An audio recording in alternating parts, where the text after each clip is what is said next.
sea level rise is at the interface between the land and the oceans. Now, out in the oceans, the contribution of sea level rise is from two processes, a mass and a volume change. You warm ocean waters up from the increase in atmospheric temperatures and the oceans expand.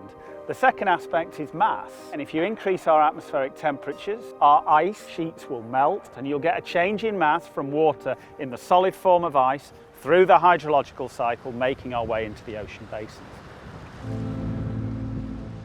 Sea levels are rising, and many coastal cities on the eastern shores of the United States are struggling to adjust to some of the fastest rates of increase in the world. For residents, especially those in low-income communities, regular flooding has become a major source of concern.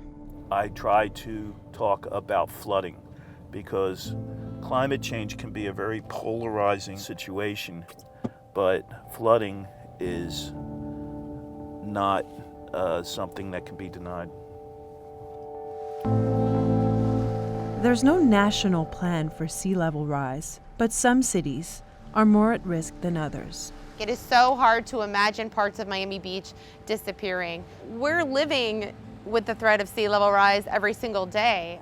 I was born here, Atlantic City Hospital. I've really noticed the flooding much more prevalent in the last 10 to 12 years. They were both playgrounds for celebrities, but Miami Beach and Atlantic City are two very different metropoles, both economically and demographically.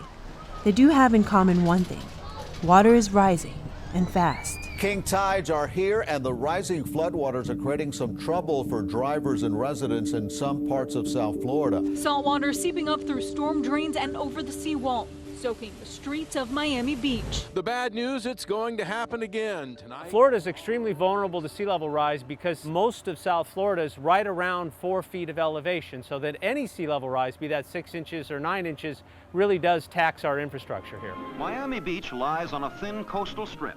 Since the 1950s, some parts of Florida have experienced as much as 12 inches of sea level rise.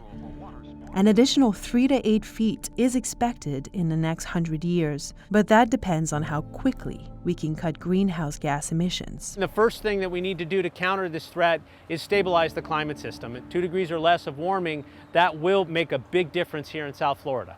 We all are affected. Miami sits on limestone, so the water does not come from the shore. The water comes underneath us also. So communities that don't sit on the beach are being affected by flooding, sea level rise, sunny day flooding. Sunny day flooding is when the tides come up and the day is sunny like it is today, and we have water in the streets. Local organizations have also emerged in response to the threat, mostly in hopes to inform and mobilize communities. CLEO is one of them. CLEO was formed as a nonprofit in 2010 to work with climate scientists to translate the seriousness of the data to a lay public. When CLEO's outreach, which includes everyone from elected officials to grassroots communities, the biggest concern is sea level rise. This is an area down where they had flooding. This is 300 yards from the bay, and that's one of the main arteries, Ventnor Avenue. Virtually every single year, we have to replenish the beaches with sand because it's being continually eroded by the higher and higher sea levels. And then we can think, well, what about the future? Well, sea levels are not only going to rise, they're going to accelerate. Atlantic City is also at risk. The sea level here rises by 4 millimeters a year, 25% higher than the global average. When it floods, you can't get around the neighborhoods. Cars are lost all the time.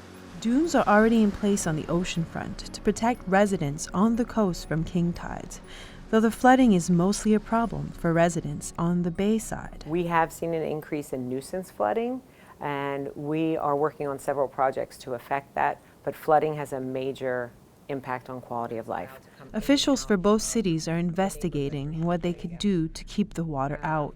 Probably reduce the number. City of Miami Beach has decided that we do not want to wait to see what the federal government does or the state government. So the city has basically taken it upon itself and has become somewhat of ground zero in terms of implementing measures that can help us get through the next several years. In Miami Beach, pump stations have been installed across the city to facilitate drainage of water after rainfall and high tides. Another solution has been to raise streets above sea level to avoid flooding. It's part of a massive $400 million effort to save Miami Beach, but this approach has been more difficult for local businesses and residents. The businesses in the area are now below street level.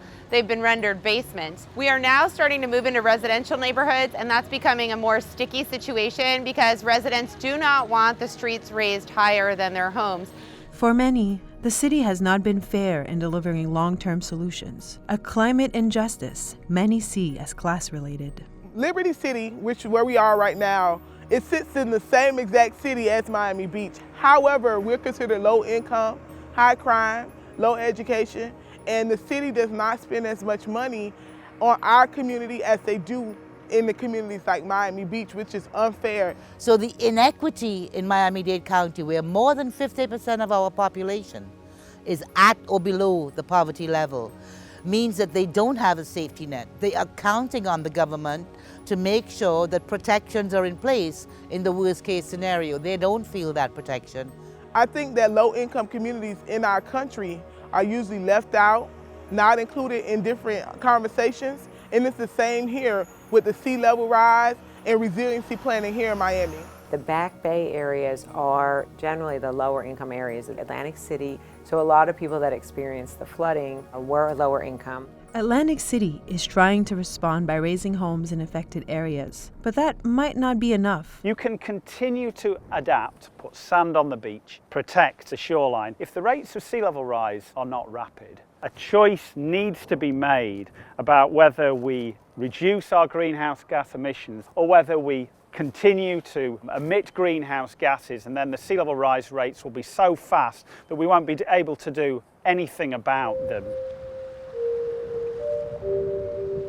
Coastal cities face an existential threat at a time when the U.S. is led by a president who dismisses the science of climate change. Donald Trump plans to cut funding for coastal resiliency and climate programs. Cities are increasingly finding themselves on their own. Anyone who understands the urgency of the climate data cannot, should not, and really have to be held accountable if they deny climate action in a really urgent way. We have to move away from oil and gas and burning fossil fuels, and we have to move to clean energy if we want to survive.